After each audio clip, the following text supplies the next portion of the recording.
Salamun alaikum, peace be upon you, and welcome to another episode of Responses to Critics. This is Abu Usamah part 4 and final part. We will finish Abu Usamah's our dialogue with Abu Usamah today, and we will proceed to other dialogues in the future. Let's continue. And this brings us to the last point in Abu Usamah's presentation, which starts in minute 22.40 of his video, where Abu Usamah now shows the tendency of his school of thought, which are the Salafis. The Salafis are preoccupied with the concept of bida'ah. Bida'ah, as Abu Usamah explains, is the opposite of sunnah. Bida'ah means innovation, innovation in religion, Abu Usamah says. So basically he's telling the Muslims, don't be ta'asub or have a sectarian impulse with those who only follow their imams. Like if you're a Maliki and you say, I only follow the judgment of Imam Malik, he says, no, that's a bid'ah. You need to go back to the sunnah. So the first question we need to ask him is, who are the representatives of the sunnah? Because Imam Malik actually had a legal digest called the Muwatta, and that is quite an early legal digest.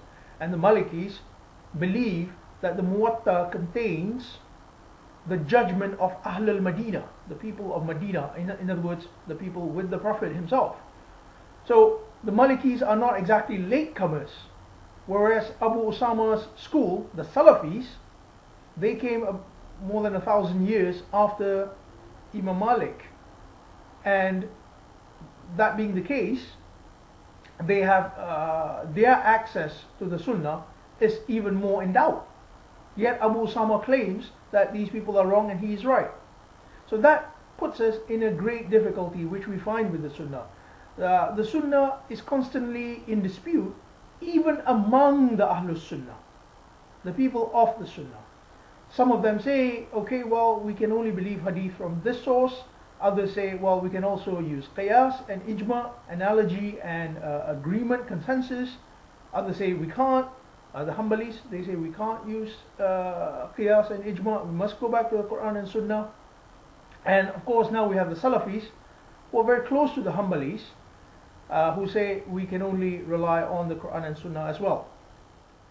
So another interesting point from this particular part of his presentation is his differentiation as to what constitutes bid'ah and what does not. He points to his watch. He says, well, this watch is not bid'ah, a car is not bid'ah, this table is not bid'ah.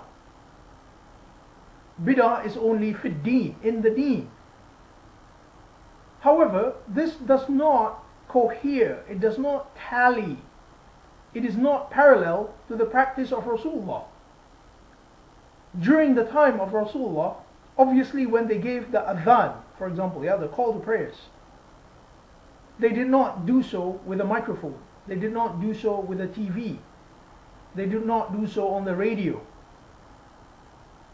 That's okay with us, but Abu Usamah wants to stick to the Sunnah. So the question is, how do they know that the azan only with a voice is not Sunnah? Because, that seems alright with them. I think it's because they know the usefulness of technology. Technology is so useful, you can use it to amplify your effect. But if you say the Sunnah is everything Rasulullah practiced, then Rasulullah, during his time, they only gave the adhan with a voice. So that being the case, then you have to follow the Sunnah, because that is fi Deen, that is actually part of the Deen according to you. In the same way with a watch, how do you know that Allah did not intend for us to look at the position of the sun, whether the sun is at its zenith, whether it's just slipped, whether it's almost dusk? How do you know that Allah did not intend for us to have that, to look at that as part of our deen, our connection with Him? We don't know from hadith. We are simply making an inference. So again, Abu Usamah is making a subjective judgment, and he's claiming everything outside his subjective judgment to be bid'ah. This is indeed what the control of the sunnah boils down to. Your personal opinion which you have projected upon a body of literature.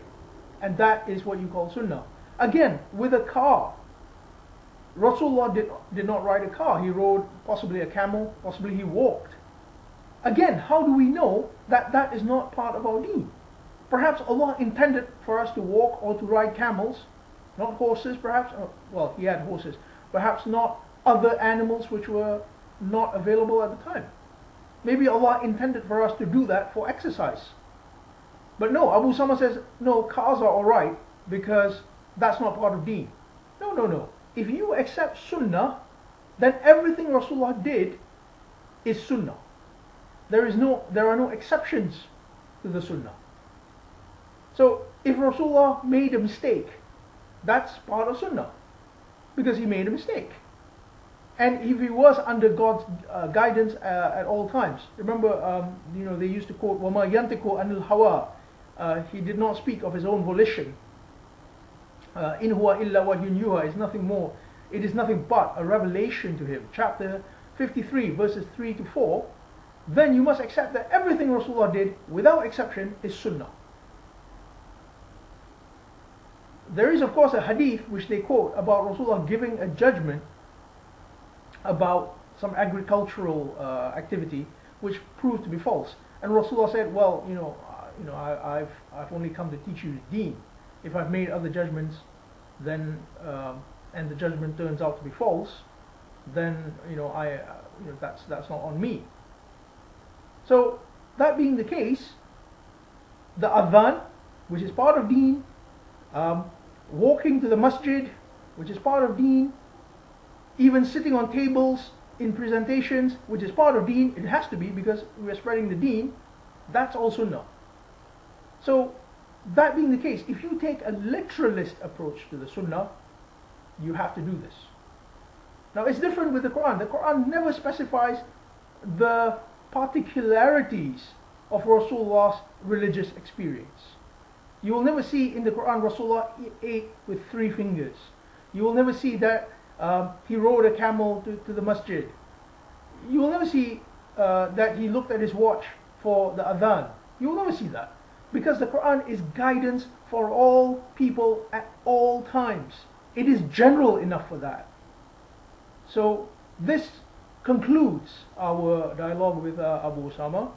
And here I hope you can see the problems which arise when we take the sunnah as a divine source. The sunnah, if anything at all, the bits which don't contradict the Quran, were particular to Rasulullah as part of his culture. He was a human being, and he was born into a particular culture. That culture must not be taken as divine.